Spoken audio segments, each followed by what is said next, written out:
For everyone who registered, we'll give everybody a few moments to enter. Right. Okay, good. Yeah, I'm trying to see my, very good. So we'll wait a few minutes. Yeah. 13 people are here so far, so we'll just wait a bit. Sure. And David, you're only seeing just my chart, right? You're not seeing my chat windows. Good. We see good. exactly because we have the chat window on our end. Yeah. Okay, David, thank you very much. Thanks for everyone who started to join. We'll wait another minute or two for a few others to join.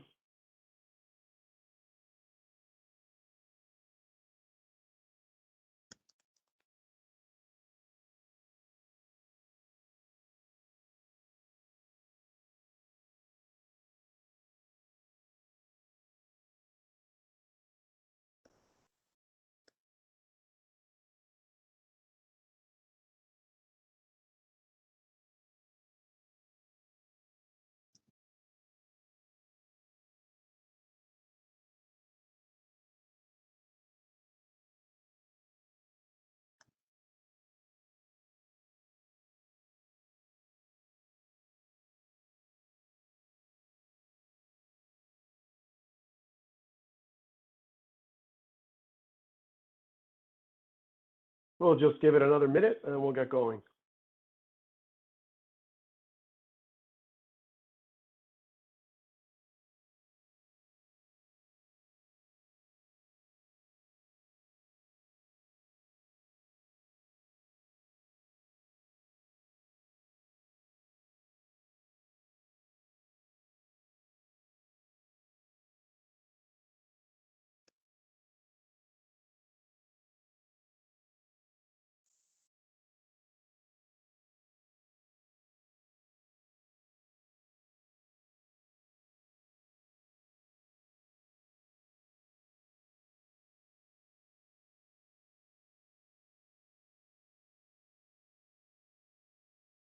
Okay, I think we'll get going. David, are you still there?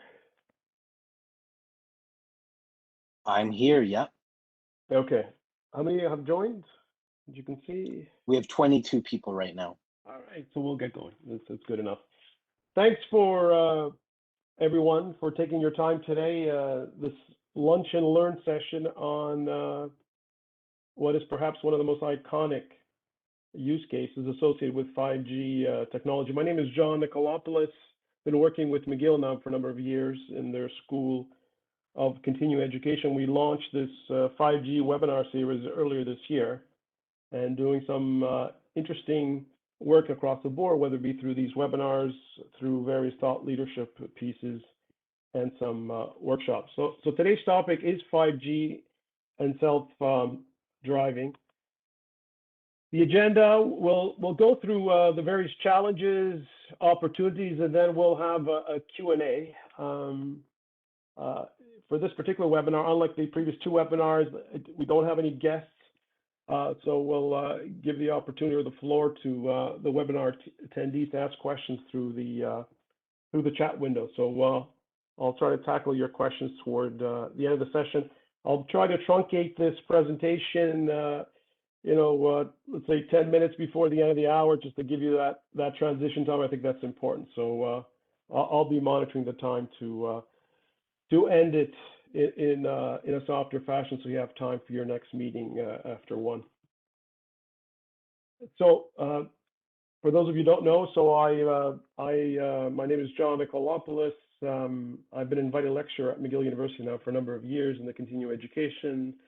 Recently joined emerging KPI Digital Boutique Consultancy as their Senior Vice President of Sales and Marketing. Feel free to reach out to me after this session to continue this conversation. There's also some interesting opportunities at KPI for those who are interested. So please do feel free to reach out to me on LinkedIn. Got 30 years of experience in the comm sector across some interesting companies, including most recently at Accenture, Nortel, for those of you who remember Nortel, French-based Sagem.com, and a high-flying startup in the US called Corvus. Published quite a bit and been involved in a number of startups as well. So that's my background. Just some housekeeping. So with the support of the McGill staff, what we've decided to do with all the interesting work on 5G, we've decided to aggregate all the different activities associated with 5G into this, what we call a 5G Edge Hub. So you can find this, just do a search on McGill 5G, but we've just launched this, so you'll see various thought leadership pieces, the webinars archived and upcoming. This particular webinar will be archived and be available to you later on to view at your leisure. And there's also some information on some upcoming workshops as well. Some recently published content you can see in there. Did a 4-part blog on the coming mobile 5G tsunami, and then with a couple of co-authors, Michael Pollock and Michael Lonke. We just published 5G powered IoT ecosystem. It's a 3-part series, and then I've got some other ones, including one on 5G enabled digital healthcare with George Nikolopoulos, and there'll be a few others, including this one on autonomous transport. So look out for those over the coming quarters. Just a quick shout out to McGill. It is their 200th or their bicentennial celebration, and I always like to refer to a quote from some of their well-known alumni. Leonard Cohen, Montreal-born alumnus, and you could see his a mural in downtown Montreal. He had this famous quote, sort of stings, or not stings, but sticks in my brain. Ring the bells that can still ring. Forget your perfect offering. There's a crack in everything. That's how the light gets in. And I just find it such an appropriate quote given the challenges and opportunities with autonomous transport powered by 5G. There's going to be all sorts of interesting angles of attack with regards to trying to address this very, perhaps the most iconic use case of this 5G ecosystem over the next decade or so. For those of you who were not part of the previous webinars, just very quickly, why, before getting into the autonomous transport, I just wanted to highlight, why 5G is so different. A lot of us who are not necessarily in the industry seem to think this is just perhaps another upgrade. If you're a consumer, you're looking at your phone today, you're probably not seeing much of a difference, but that's part because we're still early in the cycle in terms of deploying the infrastructure. But fundamentally, 5G is different. You could see what I call the big 7 here, across innovation, talent, complexity on the top, the impact on the environment and health. We talked about that in my previous webinar.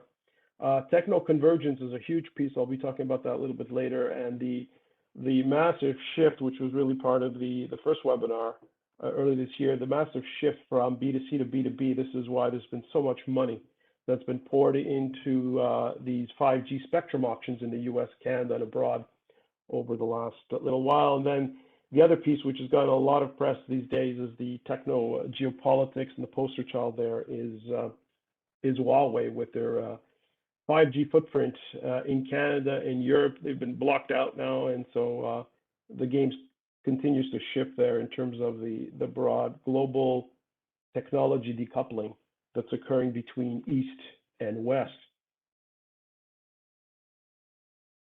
This is this iconic chart. The International Telecommunication Union has put this, they tried to capture the value proposition or the opportunities, if you will, across 5G, across this triangle. And each of those points on that triangle represent an area of innovation and activity and related performance enhancement. So on the top, you've got capacity enhancement. This has been the traditional focus of the mobile world over the last 4 or 5 decades. The last two that you see on the bottom of the triangle, and this is where the self-driving infrastructure comes in, is on the far right. You've got this low latency corner there, which is associated with a lot of interesting applications, including self-driving cars. And on the far left, you have this massive connectivity piece. So these are the pieces that were not really effectively addressed in 4G, and it really provides an anchor for all the innovation and opportunities enabled by 5G. And this is why there's been so much money into the spectrum auctions across the globe, largely because the this triangle now is being fully developed with all sorts of fascinating opportunities. You can see the performance gain in 5G. It's quite significant, 10 times to 100 times. Our brains, we struggle when we hear about changes in performance or activity that, 10 or 20%, even doubling of performance is something that's difficult to fathom. And yet, when we look at 5G over 4G, we're looking at 10 times to 100 times. Really difficult for us to, as lay people, trying to understand what exactly does that mean. This is where you really need to get into the details with the specific use cases to really understand what's going on. The spectrums you could see there on the far left, there's what are called the low bands, the mid bands, and the high bands. A lot of activity now in the mid bands. That's where a lot of money in the U.S. I think it was over $80 billion was spent by some of the big carriers like Verizon and AT&T to pick up spectrum to be able to start deploying 5G in a significant way and enabling this massive innovation at scale. And in Canada, just this month, middle of June, we launched our own mid-band auction. So, and similar activities are happening across the globe. So the mid-bands are a key piece in terms of getting the broader 5G value proposition in place.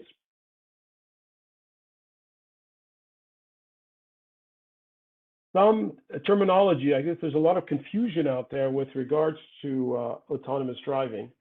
And so I just want to clarify that from the outset, right? So autonomous driving, self-driving, those have been used synonymously. Sometimes you'll hear the notion of automated driving, which is sort of a gray area, sort of in between, if you will, to full self-driving. Connected versus autonomous. These are distinct elements, if you will, in terms of the broader driving ecosystem, if you will. And in fact, sometimes you'll see them lumped together, connected autonomous vehicles or CAVs. Really autonomous is I would say, a subset of the broader connected vehicle ecosystem. The other two key pieces are called ADAS and V2X. So ADAS refers to Advanced Driver Assistance System. So this is, all the sets of technologies, all the sensors, we'll talk about that shortly, that are deployed onto the car to provide assistance, enhanced assistance, if you will, to the driver. And then beyond that, you've got the network piece, right? So these vehicles, in order to address some of the more advanced use cases, whether it be on the safety performance piece, they need to connect. They need to connect. They do not only need to sense the environment to make decisions. They need to actually connect, communicate with infrastructure, with adjacent vehicles, with the cellular network. And in the cellular context, V2X is referred to as CV2X. If we have time, I'll talk about the different alternatives for V2X. There has been, over the last decade, debate about whether or not we should be using a cell-based network for V2X or even using Wi-Fi. That's an interesting debate in itself, but it seems the cellular-based infrastructure story is winning, particularly in North America and in Asia. In Europe, there's still some mixed debate about that. But anyway, those are some of the definitions. So here's this, well, I call this a money chart because this is the one that the press seems to be jumping on all the time is, what exactly is, autonomous transport. And so the Society of Automotive Engineers, or SAE, they've gone through multiple iterations of their definitions and specifications. So they just released this, I think this was in April. And the levels haven't changed. So there's actually, as you could see there's 6 levels. And the stuff in the blue is stuff that is, where humans are very active. As soon as you get into the green stuff, this is where we get into this world of autonomy. But even there's nuances and actually significant differences. So if you look at true autonomous driving, we're moving, as you can see on the bottom there in the blue side with level 0 to 2, basically, your feet are off the pedal, then you're moving into level 3, where basically your hands now are off the steering wheel. Level 4, not only your hands off the steering wheel, but your eyes are off the monitoring piece, and then the last piece is not only your hands and your eyes, but your mind. You're completely disconnected from worrying about the car. In fact, for level 5, the idea is that you won't even need a steering wheel.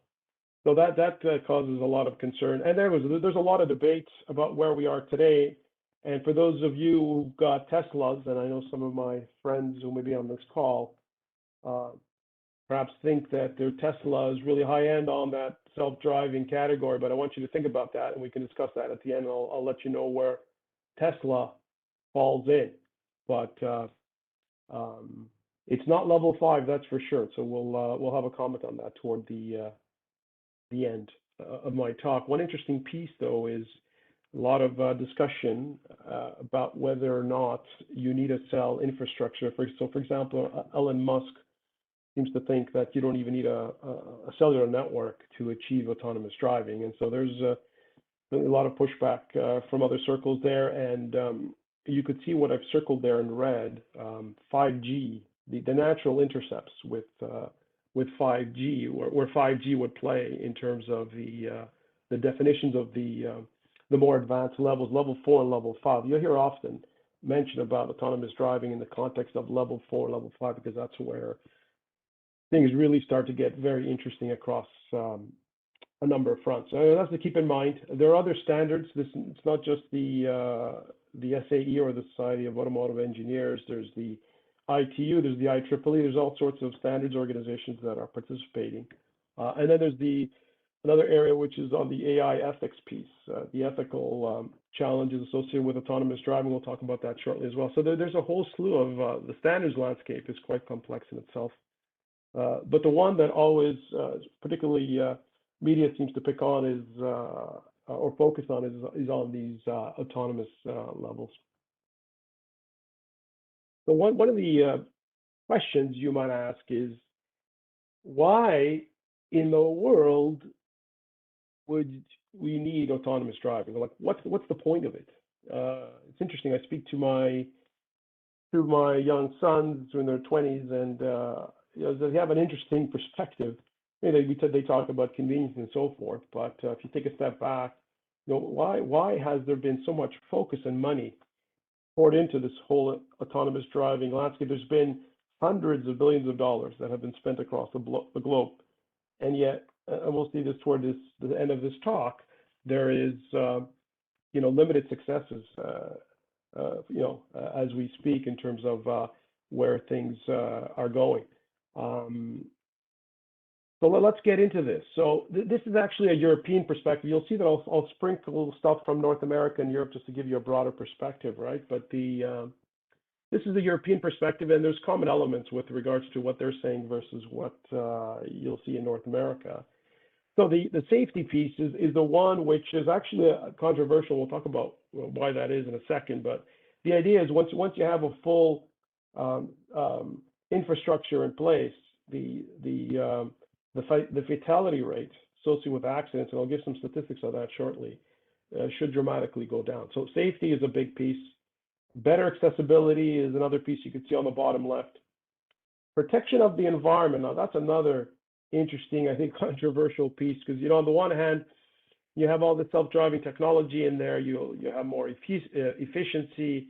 You've got more fuel savings, so that's great for the environment. But on the other hand, you're putting in so much more new technology into these cars, and there's a whole life cycle cost. So you look at the manufacturing of all these components and the impact on the environment. It certainly is a double-edged sword there, right? So depending on the context and who you're speaking to, the stakeholder, you'll get different opinions on that. The new jobs, there's another controversial piece. Obviously, if you're playing into this ecosystem, tremendous opportunities over the next 10, 15 years for sure. But as we'll see, it's not clean for everyone, right? There's some people or categories will be impacted. I'll talk about that shortly. So here's some of the stats that I was mentioning. So to err is human, and unfortunately, you look what's out there. In the U.S., they have roughly 36K of deaths every year. Europe, it's 25K. Canada, we're typically less than 2,000 from what I've seen the latest numbers. And you could see the rate per million You see Canada and Europe are more aligned. For whatever reason, the US seems to be, is double the rate that you're seeing in Europe and Canada. One thing is for sure, whether you look at the US Department of Transportation Statistics or the equivalent bodies in Europe and Canada, 90 to 95% of the accidents which lead to deaths are caused by human error. So the central autonomous vehicle thesis is that if you combine ADAS, this is assisted driving package consisting of all these sensors in a car, alongside some of this new cool technology that's being available by 5G, for example, through the cellular V2X. The idea is the combination of both, you can really address the vast majority of the accidents, and hence reduce these death rates significantly. So that's the thesis. There's debates. Like I said, some of the manufacturers, like Musk, is very aggressive, for example, on the value of ADAS. He doesn't think, for example, you need CV2X, for example, to get self-driving, right? So there's a lot of controversy there. There's a lot of market spinning going on. But I think the broad consensus is the package of both will be able to address this challenge. And from an economic social impact, it's interesting. The CAA in Canada has estimated that the impact of road crashes, either direct and indirect, including quote unquote pain and suffering, is I've seen they mentioned 25 billion. I saw another report that it was closer to 40 billion, right? So you look at the population, Europe and Canada are somewhat aligned in terms of their socioeconomic focus and infrastructure. So I think they're about 12 times the population. So you figure in Europe, it's probably $500 billion, and then the US is different, right? Because they seem, they like to sue. That's the culture there. It's different. And so I suspect there's probably a much larger number there. So it's not just the typical 10 times that we like to do in Canada in comparing US impact. I suspect, I wouldn't be surprised, and I haven't seen the data on that, but I wouldn't be surprised it's more 15 to 20 times. So it's a large number, right? That's why there's so much interest in this, in developing this infrastructure. But there's challenges, and this is the reality. This is where I'm going to try to lay down the line, right, in terms of what's real and what's not, right? So from a road safety perspective, in an ideal world, you would have the governments, provincial, state, and so forth, would come up and they say, you know what, by 2030, all non-automated cars are going to have to be off the road and retired. In that way, now you've got a clean playing field, and the full value of autonomous driving can be realized, right? The reality is life is messier than that. And, likely over the next 20 years, the roads will be shared, not only with non-automated vehicles, but pedestrians and bicycles, right? We've heard about all the accidents. I've seen this in my city with, we always hear about accidents with pedestrians, unfortunately, and bicycle enthusiasts. Oh, it's going to be a challenge, right? So even when you eliminate the non-automated vehicles, then you still have to deal with pedestrians and, of course, the cyclists as well, right? So it's a challenge, right? Because our roads, they're not taken into account when a lot of them were redesigned in the 50s and 60s to handle cyclists and pedestrians, right? So we're living with those decisions from decades ago. So it's going to be a messy transition in my mind, and we've already heard about some cases of some of these test pilots with autonomous driving where there's been a few accidents, right? And of course, these few accidents they've been amplified in the press, right? It's a lot of concern there. Liability issues, huge issue on that. So I think this is, lawyers and insurance people are going to have a field day with this one, right? So when there's an accident, who's responsible, accountable, the driver, the manufacturer, or perhaps a third party? It could be a third party involved, and we'll talk about examples of third parties. So for example, you may have a service, the third party service provides remote control operation of a self-driving vehicle, right? So that's intriguing from a business model. There's some interesting reasons for that, but it has all sorts of liability issues as well. So that's a huge challenge. Data protection and privacy. There's there's a big debate going on with regards to these vehicles when they start sharing information. There's privacy issues there, right? So and then there's the cybersecurity risks associated with that as well, right? So that's why in the self-driving context, you have a lot of interesting use cases associated with blockchain technology, an area that I know very well. So blockchain, the obvious manifestation of blockchain over the last decade has been, this crazy crypto market, but there's actually some very interesting use cases across different verticals, for example, in supply chain, as well as in the self-driving context in terms of digital identity and so forth. So it's an interesting area. So it's an example of the intersection of these converging ecosystems, the 5G ecosystem, the self-driving ecosystem, and the blockchain ecosystem. Ethical questions, one of my favorite topics, not easy. I always have this discussion at my table at night for dinner with my kids and my spouse. Not an easy question with regards to, and there's a broad range of ethical questions, and we'll get through those at the end of the presentation. There's also the issue of, you could see there in red that I put these two acronyms, HITL versus HOTL. HITL is human in the loop, HOTL is human out of the loop. So there's a big debate now with self-driving cars. To what extent do we need humans and so forth? And it's a non-trivial debate. So I'll get more into that a little bit later. On the infrastructure side, we're still in the early phases. For example, deployment of 5G, that thing will roll out over the next 5 to 10 years, right? So until that gets out, a lot of the wonderful opportunities enabled by cellular-based V2X or vehicle to everything is going to take some time, right? So, and this is why, my view is some of the advanced self-driving use cases are probably being pushed out toward the end of the decade, if not the decade after. But we'll talk more about that shortly as well. The standards developments, government versus private sector investments. When you look at, from a smart cities perspective, in order for these vehicles to communicate, everything needs to be connected. And so there's challenges there. Who's going to pay for this and so forth? Is it going to be the private sector who will integrate that into their business models? Is it going to be the government? Is it going to be a mixed government-private? These are interesting questions. And then on a political legal perspective, you got regulations. Just because you have a car that you think complies, let's say, with level 3 or level 4 autonomy, if you don't have the permit, it's going to sit there, right? So that's going to be an interesting challenge. So the politicians are going to need to catch up quickly with regards to regulations, and then that has implications with regards to what I spoke about in my last webinar on the notion of surveillance or tunable surveillance capitalism, right? How much do we want to give up, from a privacy perspective, in order to get this, let's call it beneficial monitoring and so forth. You look at it from a safety perspective, sounds good.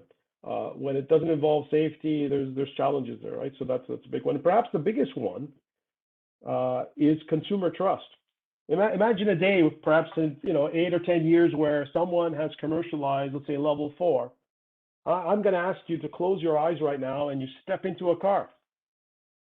When are you going to feel comfortable? Where you close your eyes, because that's what level 4 is. You're closing your eyes. Your mind is still somewhat attached, because that will only be with level 5. But you have closed your eyes, and you're entering the car, and you've punched your destination, and you want to take a 10-minute nap in the car, and you're hoping that this thing is going to work, right? And then can you imagine a scenario, and not to trouble you, but can you imagine a scenario? There you are wearing your Apple Watch, as I'm wearing one right now, and you get a notification. The network is down.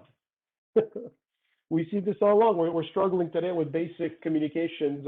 I'm glad this webinar is moving forward without a hitch, but how many of us have experienced issues just with our Zoom, WebEx, or Teams connections over the last year? It's never 100% smooth, right? So when you're talking about safety use cases, boy, you can't tolerate any kind of downtime in your network, right? So the consumer trust issue perhaps may be the biggest issue that will delay the developments. In my mind, the technology issues are going to be solved pretty quickly over the next 5 to 10 years. It's going to be the legal issues, consumer trust issues, and perhaps some of the ethical issues that are going to delay the full-scale deployment of autonomous driving. In terms of business models, I just picked this up from Deloitte. I think this was very useful. You could see here, what Deloitte has shown here on two axes here, right? The vehicle control versus the vehicle use. So today we're on the bottom piece, with Uber launching about 10 years ago, we moved from the lower left to the bottom right quadrant, and now we're moving to the top, right? So there's a question now is, are we all going to move to the top left, or are we going to, or some of us, or will some models skip and go straight to 4, right? So if you're a Gen Zer today or a young millennial, I wonder, we'll talk about that, whether you'll be even entertaining moving to the top left quadrant. The economics might be such that you'll be moving to 4. So anyway, that's an interesting debate. It's a simplified view of this. I mean, it could take more complex angles. So, for example, if you look at, aerial autonomous transport versus land-based autonomous transport, that's yet another dimension. We'll talk about that shortly. I did talk about the benefits before, and I said, or you look at from the European or North American perspective, they talk about the benefits being positive in terms of jobs growth, and yet you look at it from a taxi perspective. You've seen over the last 100 years, the horse basically lost its job in the early part of the 20th century, and basically taxi drivers have had a fine ride for 100 years. No big deal. Technology has changed, made their lives easier, but they've had their job. But what happened in 2009? Uber introduced shared mobility with all the politics and the disruption that's caused, and that was under the context of let's call it the 3G and 4G infrastructures. As we get into past 2020, this decade, now we've got this 5G world, and things are really starting to pick up and accelerate. And this is where now you've got the shared self-driving. Sure, it hasn't scaled yet, but the pilots are out. It may take another 10 years until we see some use cases get commercially scaled, but it's out. And then in 2025, there's already several startups that are looking to take shared driving to shared aerial mobility as a first step. And then toward the end of the decade, plans are technology is converging to enable shared aerial mobility self-driving, right? And this is, as we get to the end of the decade, 5G will be heavily deployed, across the globe, and then we'll be talking about 6G as well, right? So it's going to be an interesting period toward the end of the decade. But you look at all this massive disruption, since 2009 and what's coming in the next 10 years, right? And if you look at the job roles, truck drivers and taxi drivers are, I think, top 2 or 3 in North America. In some surveys, I've seen the top job in terms of number of people employed. And so there's the question of, what's going to happen to all these millions of taxi and truck drivers, right? So you can talk about the benefits of self-driving technology and so forth, but on the other hand, there's going to be a massive job shift, and you have to question what's going to happen to them. Are they going to become data scientists? Sure, some of them will. Some of them may be in sales like I am, but some of them, maybe a lot of them, are going to be disgruntled and disoriented, and they may be made irrelevant.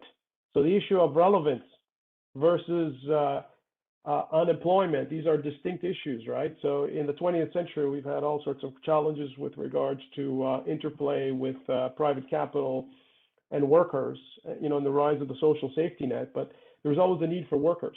We went through periods of stagnation and so forth, but there was always a general need for workers. Now we're getting into a different period where the issue is no longer, the issue or the debate is shifting from unemployment to the issue of relevance. So this is a challenge we have to think about seriously. I suspect a lot of these questions are being pushed out to beyond 2030, but they will be coming up faster than you think. Autonomous vehicles. So here's this famous cartoon from the 1960s. So the Jetsons. We wanted flying cars, according to Peter Thiel in 2011. We got 140 characters. This is the rise of platforms. We just didn't have the technology back then to enable autonomous cars and autonomous flying cars. But things are changing. So as per this fabulous book that just recently got published by Diamandis and Kotler, The Future is Faster Than You Think, the power of convergence. Everything is moving fast and they're converging. So new material sciences, new mobile technologies like 5G, things like blockchain and so forth, and even further down the road, quantum computing. There's some interesting pieces that are coming, but these autonomous vehicles are going to happen. And so very interesting times. Drilling down very quickly, so you look at the autonomous vehicle. This is a graphic from Intel. You could see all the flood of sensors that are in this car, and according to Intel, they're looking at each car. Imagine this: each car will be generating 4,000 or 4 terabytes per day, each day. So can you imagine on an area where you may have hundreds, if not thousands, of cars, and you've got this type of activity? There's no hope in hell that our existing 4G infrastructure can handle this, and this is why you'll need 5G and perhaps even 6G to tackle some of this massive, massive flood of data. And look, well, the data point I put at the bottom, right? So Intel talks about 4,000 gigabytes or 4 terabytes, but there's other studies out there that are talking about perhaps even some of these robo-taxis. You may be looking at 50 terabytes per day. This is enormous numbers that we have to deal with, massive disruption. And here's another look at these different sensors that we could spend a long time on that, but the whole point here, what I wanted to show is you just look at this thing, and you've got radar, long range radar, you've got short, medium range radar, you've got this exciting area called LiDAR, light detection and ranging. You've got cameras, of course, and 3D cameras. You've got ultrasound. Ultrasound is interesting because it's used in a lot of the parking assist applications. And then you've got your GPS integrated there as well. But you look at this beast, and you say this is this multi-sensor extravaganza, right? You look at this. What's concerning about this picture? And this is a challenge, right? So it's to me, it's there's a 4-letter word which is associated with this, and that 4-letter word is cost, right? So this is a big issue with regard to cost. So it's a problem that needs to be addressed. And this is why when you look at this cost equation, it's if you're a millennial or a Gen Zer, the question is, can you afford these cars as they become much more equipped over the coming years to address some of the autonomous challenges? This is a chart, actually, it's from Qualcomm. It just shows you the different communication paths, if you will, in this V2X architecture. You've got vehicle to vehicle, vehicle to infrastructure, vehicle to network, vehicle to pedestrian, right? So all sorts of interesting angles with regards to the value that V2X provides. You look at some of the, let's say, some of these potential use cases or minimum viable products or offerings that enabled 5G with regards to autonomous transport. You have something called high density platooning. Imagine on a highway we have all these trucks that are platooned. They have autonomous capabilities, and they're able to drive very closely to each other, even on highways with high speeds because of the technology, and being able to pack these trucks on the highway. You're reducing drag, you're saving fuel, and so forth, right? So there's whole sorts of opportunities there. Real-time situation awareness, where there's also sensor sharing, remote driving or teleoperated driving, which plays into also this level 4, level 5 autonomous driving. These are all interesting, different flavors, if you will, of autonomous transport. And on the right, won't have time too much to explore this, but there's just so many parameters. You could use these radar plots to start sketching out some of these use cases to figure out where the challenges are and where the opportunities are, right? So you could see some of the parameters of this drawing, right, from latency, density of devices, reliability, positioning. There's just so many variables that come into, as you try to map out a specific use case. Latency has become a critical currency, often misunderstood, always sometimes confused with speed. Different parameter altogether. The human driver response is 750 milliseconds to 3 seconds, typically what I've seen. You could see some of the other human behavioral responses, whether it be visual, audio, tactile. You could see the responses are in the hundreds of milliseconds, but the human driver response one is the key one. And you could see the range there. It's significant. Compare that to the response time in a 4G or 5G network. The key point is that, with the 5G network, particularly in the context of level 4 and level 5 autonomous driving, the latency requirement is very tight. It's much less than 50 milliseconds. Some of the use cases actually could be down to 10 or 20 milliseconds. And so that's one challenge. And the other piece, which is related to latency, is the jitter. Jitter is really the variation of latency. So the variation is also critical in terms of having a deterministic infrastructure to achieve some of your performance objectives. So just shows you some of the complications that are associated with autonomous transport. And then the other piece, of course, is the reliability. I mentioned this as well, right? You may have the latency performance, you may have all the sensors are all working, but can you imagine if the network goes down or there's another issue with reliability on the car, right? So the reliability piece is critical with regards to safety, advanced safety use cases, and trying to help with regards to this consumer trust issue. The transport infrastructure, here's an interesting thing. I mentioned this before about remote operations, right? So, you know, there's some people, like I said, Musk with Tesla, who talk about, you know, everything can be done in the car. You don't need a cell network. But the reality is you are going to need the cell network. And there's some use cases, for example, where you might need a remote control of your infrastructure. And so this is what this chart shows you is a hierarchy in terms of, let's call it a safety architecture, if you will. So on the bottom, you've got the cars, whether they're robo-taxis, shared, autonomous vehicles, aerial or land-based, and then you've got perhaps a third-party operator that's providing remote operations to meet, let's say, a specific service level agreement or some kind of performance requirement. And then you always have the police coming in, right? Because even with the remote operators, there may be issues that beyond the control of these remote operators. So you really have this hierarchical architecture. And so what you really have here is what I think is going to eventually emerge in terms of deployment of commercial models is what I call this context optimized HITL, or humans in the loop, versus, I'd say, standalone human out of the loop architecture. So anyway, these are interesting concepts. Complexity is a big piece with regards to autonomous driving, complexity across scale or time. The big issue with complexity is the arrival of these new morality frameworks. And so let me get into that right now. So with autonomous transport, the scientific literature is heavily focused on what's called the trolley problem.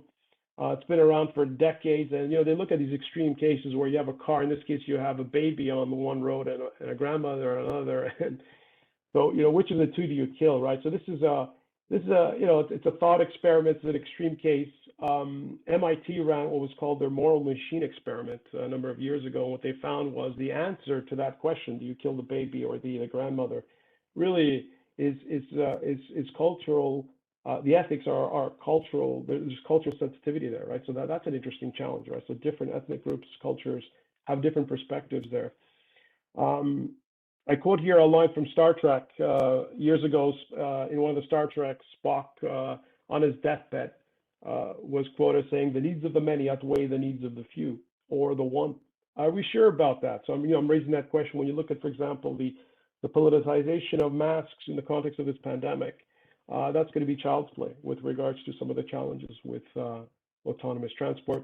This is just a quick, just a high-level graphic. Look how many ethics issues are here. The scientific literature is heavily obsessed with this trolley problem, but the industry, from an industry perspective, if you look at the companies, they're less concerned about the moral issues, right? They're looking at business issues. The moral issues are too complex, right? They're trying to be practical, focus on safety and cybersecurity. But you know, these bigger moral issues are sort of putting under the carpet because there's just no easy answer to that. So it's interesting to contrast the scientific or academic focus versus the industry focus. So it's finishing up here. Recent headlines: autonomous transport. Look at you know, massive funding rounds for Waymo and Alphabet. Google having a fine time. And so here it is for my friends who've got your Tesla. This is, you know, internal, just came out a little while ago. That was quoted that, you know, Elon's tweet does not match engineering reality. So Tesla is at level 2 currently. Can you imagine, right? So that it's not level 4 or 5.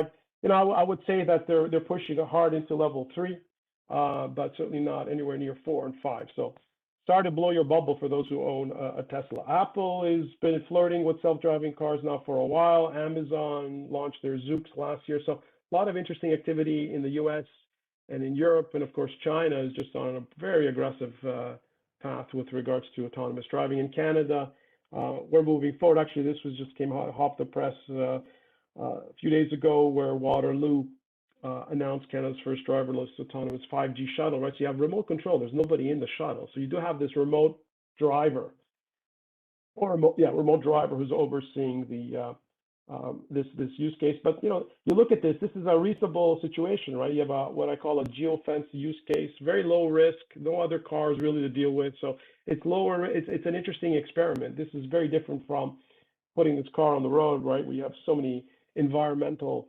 parameters and traffic situations to deal with, right? So this type of stuff, very controlled environments, I think will certainly kick out over the next, or kick forward rather, in the next few years. I also want to quote this. I saw this on CNN. Malcolm Gladwell, well-known journalist, thought leader. It was interesting, right? So he was, he mentioned about, a jaywalker's dream. What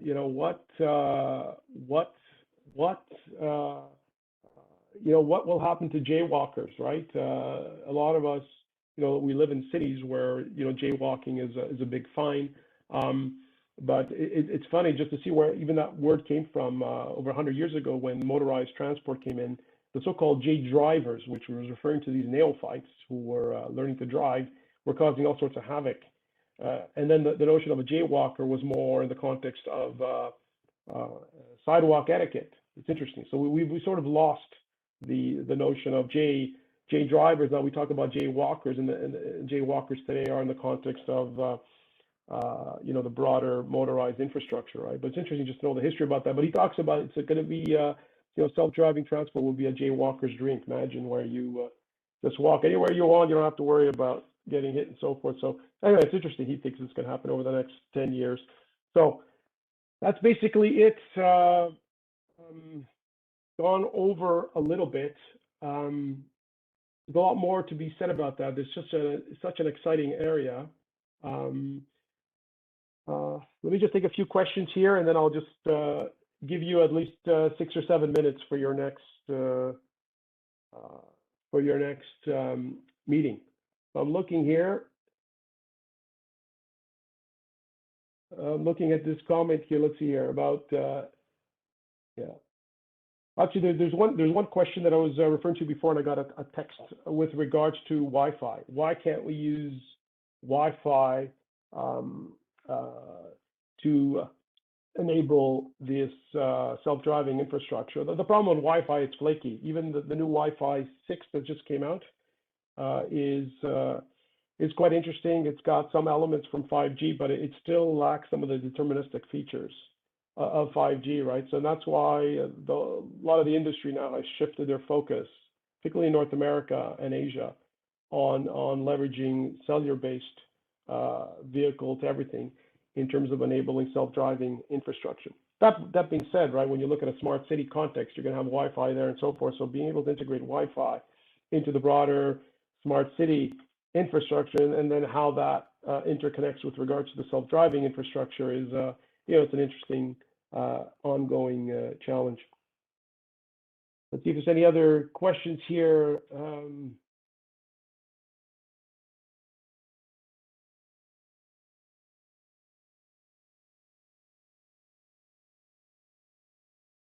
I did get another question about the timeline. Maybe we'll just close with that because we are coming toward the end.